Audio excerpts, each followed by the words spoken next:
Assalamualaikum warahmatullahi wabarakatuh semuanya. Apa kabar? Baik ya. Semoga kalian baik-baik saja. Hai, saya Azifati Fawaz dari 10.8. Jadi hari ini kita akan ngomongin pendidikan. Tapi bukan sembarangan pendidikan. Kita bakal ngomongin pendidikan dan pemerintah. Karena jujur aja ya, kalau pendidikan di Indonesia itu ibarat mobil tua. Jalannya pelan, suaranya kencang, tapi bensinnya boros. Nah, dari dulu pemerintah janji kan akan memperbaiki pendidikan. Janji. Tapi kok yang diperbaiki duluan jalan tol ya. Katanya investasi masa depan. Tapi yang lebih masa depan itu pendidikan, Pak.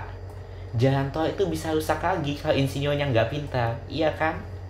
Apalagi soal fasilitas sekolah. Banyak sekolah di pelosok yang bangunannya mirip set film horor. Ada sekolah-sekolah yang atapnya bocor, temboknya retak-retak. Kalau hujan, lebih cocok dijadikan kolam renang, Pak, daripada ruang kelas. Siswa sambil belajar sambil berdoa, ya Tuhan, semoga atapnya nggak jatuh lagi hari ini. Nah, selain itu ada juga kurikulum. Ini nih yang paling seru tuh. Kurikulum di Indonesia tuh berubah-ubah. Musim aja cuma 2 loh. Ini kurikulum udah berubah-ubah dari zaman kemerdekaan. Baru adaptasi sama satu kurikulum, datang lagi kurikulum satunya. Kayak main tebak-tebakan. Besok anak-anak belajar pakai sistem apa ya? Guru udah kayak pemain sirkus. Harus bisa juggling antara sistem lama dan sistem baru. Katanya pemerintah bikin kurikulum biar anak-anaknya itu gak stres. Tapi yang stres duluan siapa? Gurunya. Beda 1 tahun, tiba-tiba harus ngajarin hal baru lagi. Padahal murid baru mau hafal pelajaran yang kemarin. Udah diganti lagi aja.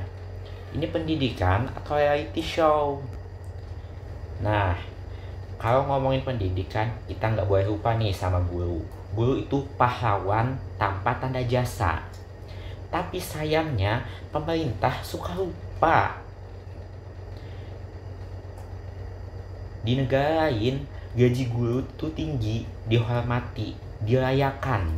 Di Indonesia, gajinya kadang lebih kecil daripada sopir ojek online. Pernah lihat guru honorer? Kasian banget. Mereka ngajarnya setengah mati, tapi dibayarnya juga setengah hati. Gaji mereka kadang cukup buat bayar bensin motor ke sekolah. Dan kalau minta naik gaji, dikasih semangat sama pemerintah. Sabar ya Pak Bu, yang penting ikhlas. Bayangin kalau guru-guru mogok. Bukan mogok ngajarin anak-anak, tapi mogok ngapain tugas-tugas murid ke sistem online pemerintah. Pasti pemerintah langsung panik. Wah gimana nih, anak-anak gak punya rapot. Nah selain itu juga ada masalah pendidikan di daerah terpencil.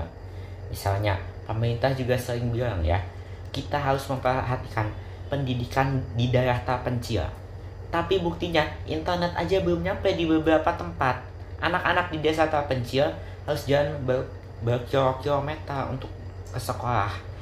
Kadang bahkan sampai harus naik perahu dulu. Ini sekolah atau reality show survival. Pemerintah bilang pendidikan adalah hak semua warga negara. Tapi kok internet cuma hak warga kota besar? Anak-anak di pelosok bisa kok belajar pakai online juga, asal sinyalnya nggak setengah-setengah kayak janji pemerintah. Nah sekarang kita ngomongin nih soal anggaran pendidikan. Pemerintah bilang anggaran pendidikan itu besar. Wah besar, tapi kemana dulu? Karena yang kita lihat di lapangan fasilitas masih minim, gaji guru masih kecil, murid-murid masih banyak yang nggak punya buku. Uangnya buat apa sih? Apa jangan-jangan buat beli jas baru waktu kunjungan ke sekolah-sekolah? Ya nggak gitu dong. Nah jadi ya kalau kita ngomongin pendidikan di Indonesia, kita nggak bisa lepas dari pemerintah. Ya kita paham membangun pendidikan itu nggak mudah, tapi jangan setengah-setengah. Pendidikan itu investasi jangka panjang, bukan sekedar proyek 5 tahunan. Kalau pendidikan benar, anak-anak kita juga bisa menjadi pemimpin masa depan yang hebat. Anak-anak kita kalau nggak benar, ya kita cuma bisa nonton di berita. pemimpin kita masih sibuk debat soal hal-hal yang gak penting. Sekian dari saya, mari kita terus semangat belajar dan semoga suatu hari nanti pendidikan di Indonesia bisa benar-benar jadi prioritas seperti kamu. Terima kasih.